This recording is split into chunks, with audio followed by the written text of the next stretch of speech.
People do not miss 1970s living rooms only for wood paneling or shag carpet. What remains is softer than decor. One room. Lamp in corner, television warming up. Dinner still in the air. Evenings settling over everything. Back then, living room did more than occupy part of a house. It pulled everyone back together. Before phones. Before separate screens. Before nights sent each person in a different direction. That room held ending of day. Maybe that is what stayed in memory. Not furniture. Not style. Not even decade itself. What people miss is harder to name. Room where day slowed down. Room where house softened. Room where ordinary evenings felt full. Not just how that room looked. How it made life feel. The light. Memory rarely brings back a room like this at noon. It brings it back in evening, side lamp already on. Standing lamp beside chair, last daylight fading behind curtains. Blue television flicker moving underneath it all. Not bright light, not clean light, not kind that reached every corner the same way. Something warmer than that. Light softened room. Deepened furniture, made edges feel quieter. By evening, living room stopped feeling like another part of house. It became a small world of its own. Memories like this return at hour when room mattered most. After dinner. Before bed. When no one seemed rushed yet. The television, and of course television sat at center of it. Large, heavy, wood-framed, solid enough to feel permanent. Not thin, not mounted high, not easy to ignore. It sat there like furniture, almost like part of household itself. Sometimes a click came before picture did. Sometimes screen rolled. Sometimes someone adjusted antenna. Sometimes set needed a moment to warm into itself. Those imperfections made memory stronger because television did not fade into background then. It gathered attention. News, sitcoms, variety shows, sports, holiday specials, commercials everybody somehow knew by heart. One screen held room together. That may be one of the deepest things people still miss. Not only old TV itself, but fact that one screen once belonged to everyone in room. Furniture and floor. Around that screen, rest of room found its shape. Sofa long enough for people to lean toward one another. Recliner that clearly belonged to same person every night. One extra chair nobody chose first unless better spots were gone. Every family seemed to have some version of that arrangement. And every family had seats that quietly meant something. Afghans folded over couch, cushions softened by years of use. Fabric in browns, greens, oranges, golds, stripes, florals. Nothing sleek, nothing minimal. Nothing trying to impress strangers. A 1970s living room looked lived in because it was. Not arranged for guests, not arranged for photos. Arranged for return, and then carpet, wall to wall in many homes. Often shag. Thick enough to hold tracks after someone crossed room. Adults remember how it looked. Children remember how it felt. Lying there with a coloring book, pressing toy cars into fibers, losing puzzle pieces and pennies somewhere inside it. Finding warmth near floor vent in winter. Hearing warning about sitting too close to television. That is where nostalgia moves past design. It becomes physical. Texture, routine, weight of ordinary time against skin. The sounds. Older living rooms were rarely silent. Even quiet nights carried layers. Television humming softly. Ice clinking in a glass. Newspaper rustling open. Magazine page turning. Lamp switch clicking. Adults talking over program. Someone laughing from kitchen. Water running out of sight. Child asking a question at exact wrong moment. Room never held just one sound.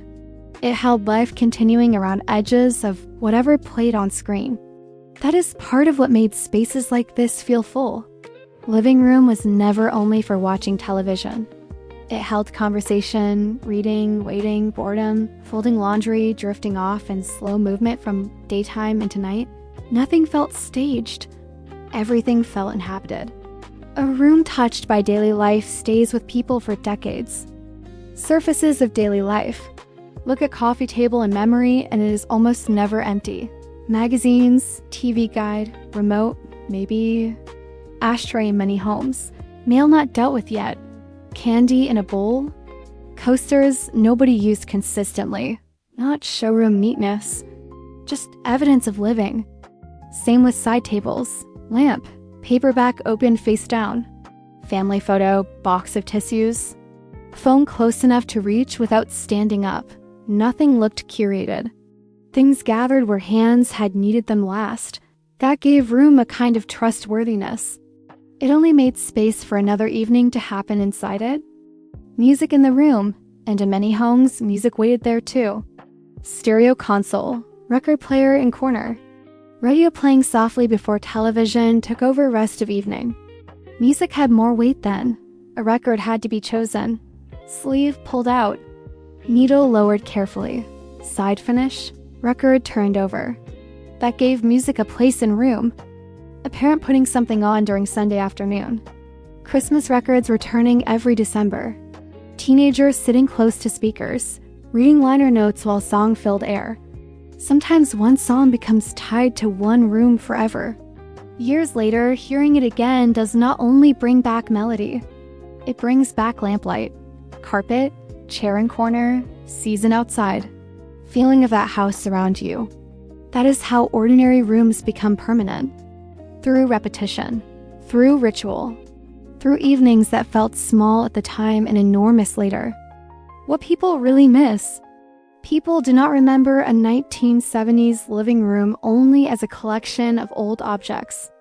Memory keeps something larger than that, a shared emotional climate, a room with rhythm, a room with familiar roles, a room that quietly reflected household itself, who sat where, who talked during commercials, who kept reading while TV stayed on, who fell asleep first, who answered phone, who said it was time for bed 10 minutes before anyone actually moved.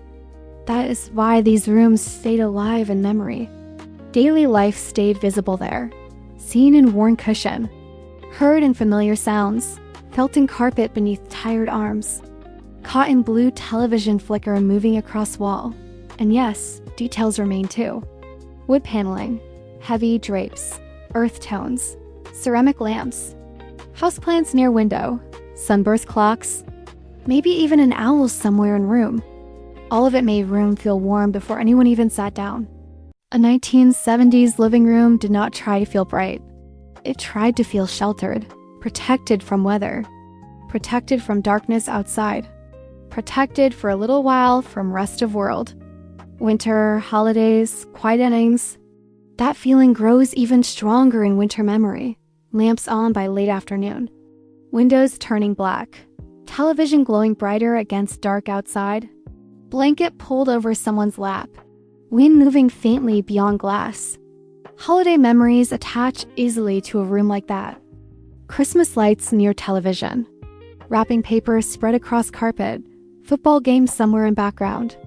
Relatives squeezed into chairs. Kids waiting to open something. Adults pretending not to be tired. But some of strongest memories are not noisy ones. They are quiet. Parent asleep in chair with TV still on. Blue flicker moving across walls.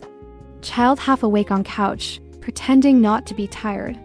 One lamp still glowing in corner. Night ending, but not all at once. Just a house going quiet in stages. Families were simply reaching end of another day.